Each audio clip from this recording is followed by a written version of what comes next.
Pour 46, page 43. Ouais. Allez, Mike.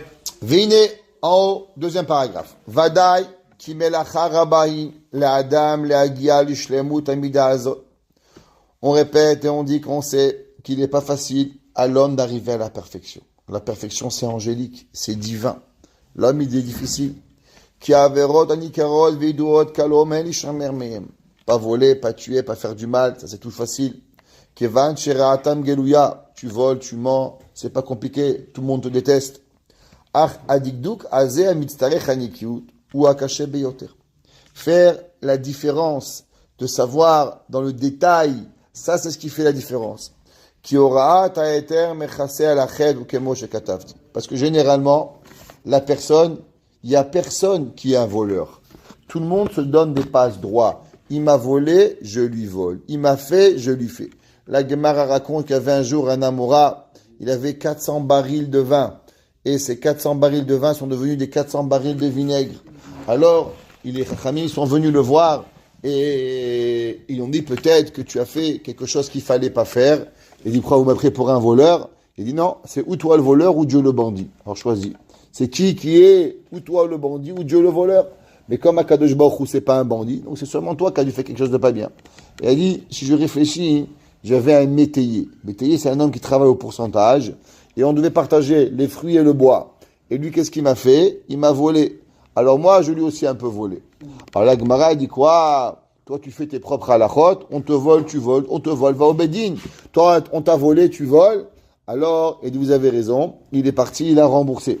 La Gemara donne deux versions. Ou bien qu'Akadosh Baruch Hu, il a fait un miracle, que les barils de vin sont revenus au vin de vinaigre au vin, ou la Gemara dit que non, que le vinaigre, il a monté au prix du vin. Et il n'a pas perdu d'argent. Ça veut dire que quoi? Que l'homme, jamais un homme, il vole. Un homme, c'est pas un voleur. L'homme, qu'est-ce qu'il se dit? Ça va, je travaille plus, j'arrive. Pour les employés, ils se permettent d'arriver en retard. Parce qu'ils disent, ah, le patron, il me demande trop, je lui ai donné 5 minutes, j'ai envoyé un email, ça m'a pris 1 heure, je lui prends 1 heure. Tout le monde, c'est de la magouille. Principalement, t'es un voleur, mon frère. Mais, qu'est-ce qu'on fait? On ne veut pas admettre. On se donne des intérims. Ça, c'est toute notre vie. On se donne des excuses à être tordu. Mais la vérité, c'est qu'on doit pas être comme ça. Veu, Kenyan, Macham, Chamiz, Chonam, Livracha. La Gemara, vous avez fait dans Avodat Zara Yutret.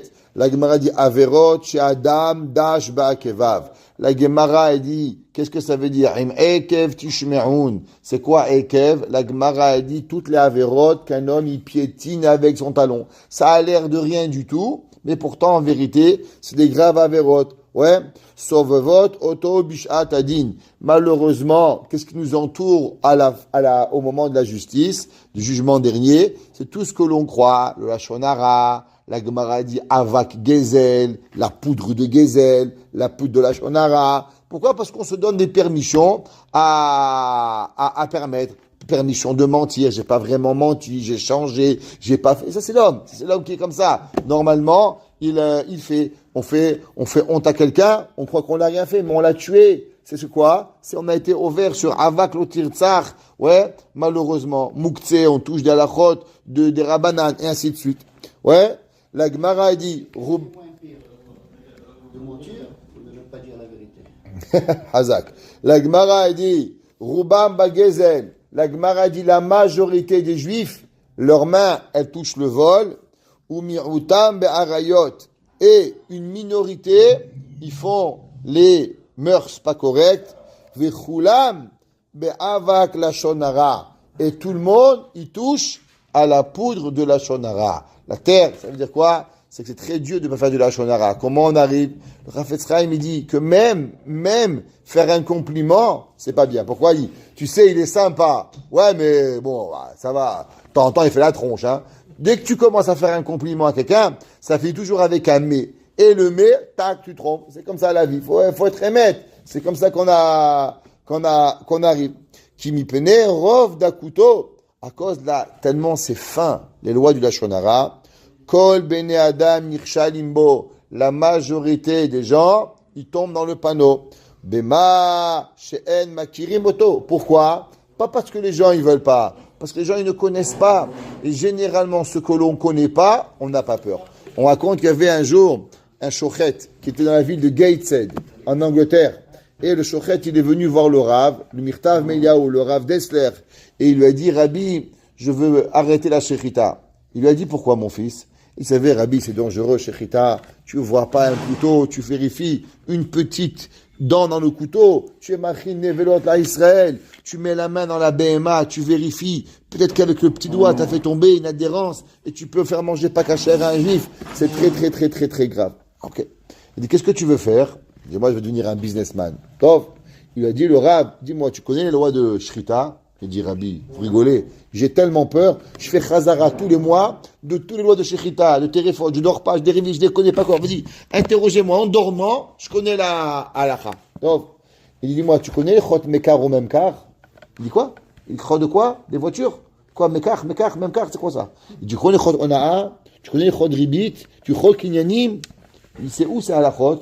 Il y a une halakha, Shulchan Aruch, les lois du business, les lois des prix, les lois, tu connais pas. Il y en a un mot. Ce que tu connais, t'as peur. Et ce que tu connais pas, t'as pas peur.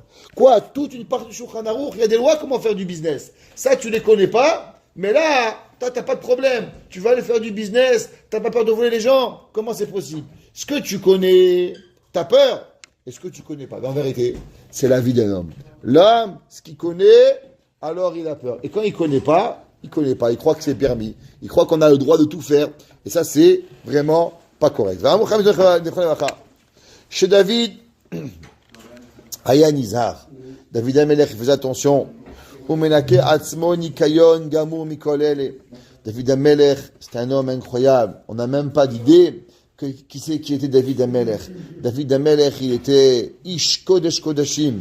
Ve'alken aya olech la milchama bibitachon chazak. David Amelech, il savait qu'en vérité, qui c'est qui tue l'homme? C'est pas les ennemis. C'est la Avera qui tue l'homme. David Amelech, il allait en guerre. Vous savez combien il tuait de soldats David Amelech par jour? David Amelech, il tuait 400 soldats par jour avec une épée. Et la Gemara dit que le soir, qu'est-ce qu'il faisait? C'est pas avec la mitraillette à la Rambo, là. C'est avec l'épée qu'il fallait se battre. Ouais. Et quand il arrivait le soir, David Amelech, il s'enfermait et il étudiait. Et au milieu de la nuit, il se réveillait et il louangeait Kadosh Baruch Hu toute la nuit. Et la Gemara dit que David Amelech, il dormait pas plus que 2 minutes. Hop, il se réveillait. Hop, pourquoi? Shetin Nishmin. David Amelech, il priait Hachem toute sa vie. David Amelech, il n'avait pas peur. Il pouvait aller à la guerre. C'était un soldat, David Amelech. Il décapitait des gens. C'est vrai Ouais. Un épée de 2 mètres, c'est vrai? David Amelech, il avait une grande épée. Ouais. Alors, les gens n'arrivaient même pas à la soulever. Tellement. Et David Amelech, il la portait à bout de bras, comme ça. Ok? Ve'aya Shoel Erdof Oyevai Va'asige. David Amelech, il dit, je me sauve pas. David Amelech, il dit, je vais courir. Erdof, je vais courir. Oyevai, vers mes amis. Va'asigem, et je vais les attraper. Ve'lo ashuv at karotam. David Amelech, il savait, il ne va pas en guerre, parce que ça lui faisait plaisir de tuer des gens. David Amelech, il faisait la guerre de Dieu. David Amelech, il allait en guerre et il disait, moi, je ne rentre pas à la maison tant que je n'ai pas tous tués. David Amelech, il a passé toute sa vie, 33 ans de sa vie, à faire la guerre. Machelo, Sha'alou, Yoshaphat, Asa Vechizkia, tous les rois du monde, il n'y avait pas un, même des grands rois, qui n'allaient pas et qui voulaient tellement faire la guerre pour Kadosh Baruch Hu. Pourquoi? Il dit le Ramchal, qu'est-ce qu'il y avait en David et Chizkia? Malgré que la Gemara, dans Masechet Sanhedrin, dans le 11e Perek, la Gemara dit que Chizkiyahu Amelech, il aurait dû être Mashiach. Et la raison pourquoi il n'a pas été, c'est parce qu'il n'a pas louangé à Kadosh Baruch Hu. Il n'a pas dit un Hallel à Kadosh Baruch Hu. Et malgré cela, David Amelech, il allait à la guerre, il avait peur de rien. Il dit le Ramchal, pourquoi? Quelle est la raison pourquoi David Amelech, il allait à la guerre? Les filles chez Loayu Menukim Kolkar. À cause que quoi? Que David Amelech, il était propre de tout péché. Tandis que les autres étaient moins. On voit que, qu'est-ce qui était marqué cette semaine dans la paracha? C'est marqué dans la paracha que David Amelech va ira Yaakov Meod. Et Yaakov Avinu, il a eu peur. Rachid demande pourquoi il a peur. Je ne comprends pas pourquoi il a peur. Yaakov Avinu, il a 12 enfants. Ouais, 11 garçons, une fille. il a 4 femmes, il a des moutons, il vient chez lui un bandit, il s'appelle Esav. Esav Aracha, il vient avec 400 mercenaires. La Torah demande pourquoi Yaakov Avinu il a peur. Moi je vous posais la question, mais pourquoi il ne devrait pas avoir peur? Il faut être fou. Comment ça se fait que Yaakov Avinu, il n'a pas peur? Bien sûr qu'il a peur. Yaakov Avinu était un petit berger, Yaakov Ishtan, Moshe Alim, il gardait des moutons, il lui vient 400 mercenaires avec des mitraillettes, qu'est-ce qu'il va voir? C'est normal qu'il va avoir peur. Qu'est-ce que la Gemara a dit? Non, Yaakov Avinu il avait peur. Pourquoi il avait peur? Parce qu'en vérité, la Torah ne comprend pas pourquoi un homme il a peur. Parce qu'un homme qui est propre de tout Avera, alors il ne veut pas avoir peur. La Gemara demande pourquoi il a peur Yaakov Avinu. La Gemara dit peut-être que Yaakov Avinu il pensait que peut-être qu'il n'avait pas fait la mitzvah de Kibud Avahem pendant 20 ans. Alors ça serait grave pour lui. Parce que Esav, lui, il avait fait Kibud Avahem. Ça veut dire que l'homme, quand il doit arriver à la guerre, ouais, qu'est-ce qu'il a? Il y avait une chose. Plus l'homme il était propre, et plus l'homme il n'arrivait pas. Le Shulchan Aruch il ramène. Vous savez, c'est halakha, attention. Le Shulchan Aruch il dit que il y avait le Kohen Gadol. Le Kohen Gadol il venait, s'appelle Kohen Mashwach Milchama. Le Kohen qui était loin pour aller à la guerre. Et il disait là-bas, Mi ish hayare vera halevav. Qui c'est l'homme qui a peur, il a le cœur doux, il arzor les bétos, il rentre à la maison. Le Yerushalmi dit, mais qui c'est qui a pas peur à la guerre? Tout le monde va mourir, c'est la guerre. Alors qu'est-ce que le Kohen il va dire? Qui c'est qui a l'homme qui a peur? Le Yerushalmi, celui qui a peur de la Avera. Quelle Avera? Qui c'est qui allait à la guerre? Il dit le Yerushalmi, celui qui parlait entre Baruch She'amar, entre Ishtabach et le Yotzer, malgré que là-bas, on a le droit de parler pour faire un minyan, pour demander une halakha, mais celui qui parlait de la tefila, il n'allait pas à la guerre. Pourquoi? Parce que le fait de parler dans la prière, c'était suffisant pour mourir à la guerre. Le Shulchan Aruch dit que celui qui parlait après Baruch She'amar jusqu'à la fin d'Hashemona Esrei, il n'allait pas à la guerre. Pourquoi? C'était sûr qu'il mourrait. David Amelech, il est à la guerre, il y avait 100 soldats par jour qui mouraient. 100. David Amelech, il n'avait pas peur de mourir. Pourquoi? Parce que David Amelech, il savait qu'il était propre.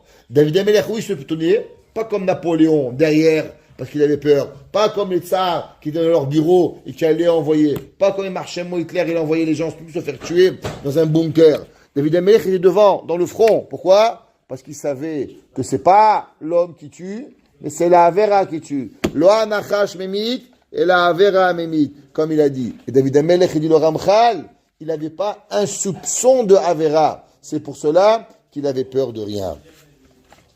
Veuma Shamar ou Atzon etor devarav. Yigmeleni Hashem. David Amelech, il dit qu'Hashem, il va me faire du bien, Ketzidki, comme ma bonté. Kebor Yadai Ashivli, comme ça que je va me rendre. Va'amar od, c'est marqué. Vayashev Hashem li Ketzidki. Akadosh Baruch il va me rembourser, il va me rendre comme ma bonté. Kevor Yadai Neged Enav, comme ce qui est devant mes yeux. Veu abo v'anikayon azesh zacharnu. Et c'est quoi ce bord qu'on dit qui est bord Yadai? De quoi c'est quoi ce bord? Eh bien, ce bord, on parle de cette propreté qu'on a parlé. Ve'az chazar ve'amar ki becha arutz gedut. David Amelech a dit, je vais courir vers les captifs. Je vais courir à la guerre. Moi, j'ai pas peur, David Amelech, il a dit. Erdof oyevai vasigem. Je vais courir vers mes ennemis et les attraper. Ve'uatzmo amaot mi'ale be'ar Hashem. David Amelech, il a dit, qui c'est qui va monter à la montagne de Dieu? Ou miyaku mimkom kocho. Et qui va pouvoir se tenir à l'endroit saint? Neki kapai mubar levav. Que veut dire? Celui qui a les pommes propres, les pommes de la main qui sont propres. David Amelech, il dit, celui qui a une trace de saleté, de péché, il ne va pas tenir. Mi'ale be'ar Hashem, ou miyaku mimkom kocho. L'homme qui arrive, il va pouvoir. V'amnam vadai, shamida hazot kasha. D'être propre, c'est difficile.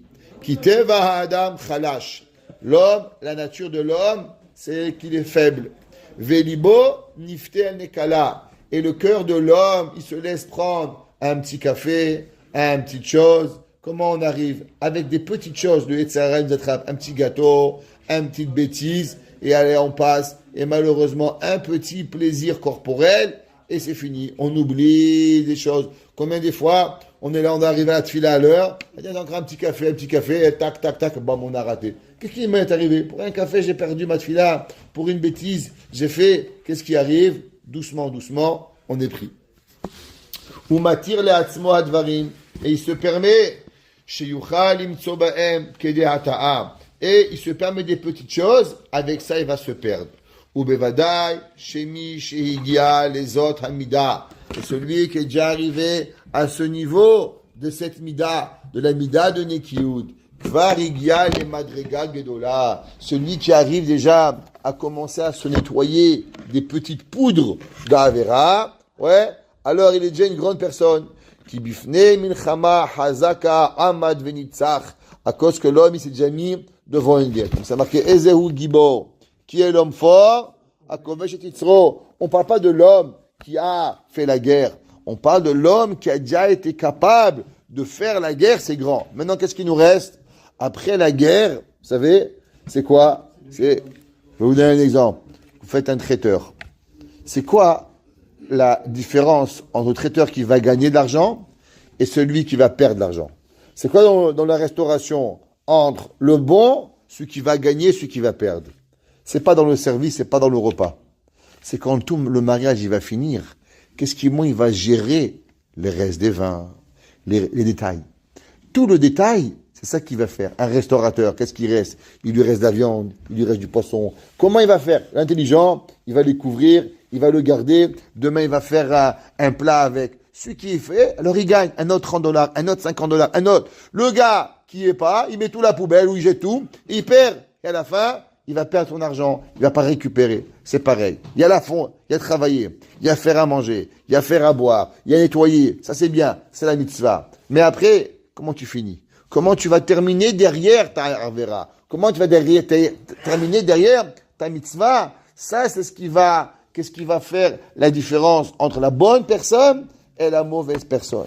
Le personne, il vient à la tefila. Comment il se comporte? Est-ce que tu parles à la prière ou tu respectes la tefila? La personne qui est, dis-moi, je me tais. Je prie Hachem, comme c'est marqué une fois, je veux un beau papier. Si tu viens à la synagogue pour parler, où est-ce que tu vas aller pour prier? Ouais, une belle phrase. L'homme, il vient à la synagogue. Il prie à Kadosh Baruch Hu, je t'abarre chez Moulahad. On vient, on étudie 1 heure par jour. Allez, on est convé à Zman. On parle pas. On se met sérieux. On prie à Hachem, on étudie à Kadosh Baruch Hu. Ça, c'est que l'homme. Déjà, venir, c'est une grande madriga. Venir le matin, c'est difficile. À mes enfants à l'école, c'est difficile. Mais on est là. On est déjà ici. Viens, on se renforce. Viens, durant qu'on est ici, on fait attention. Et ça, c'est Milad Nekiyud. Il y en a, ils viennent pas. Très bien, il n'est même pas venu à la synagogue. On parle pas de lui. Mais nous, on est déjà ici. Nous, on fait déjà la mitzvah. À partir du moment où on l'a fait, venez, on s'améliore pour la finir avec tout notre pouvoir, avec tout ce qu'on est capable pour sortir la mitzvah la plus belle qui puisse exister pour Akadosh Baruch Hu. Baruch Hana Leolam. Amen ve Amen.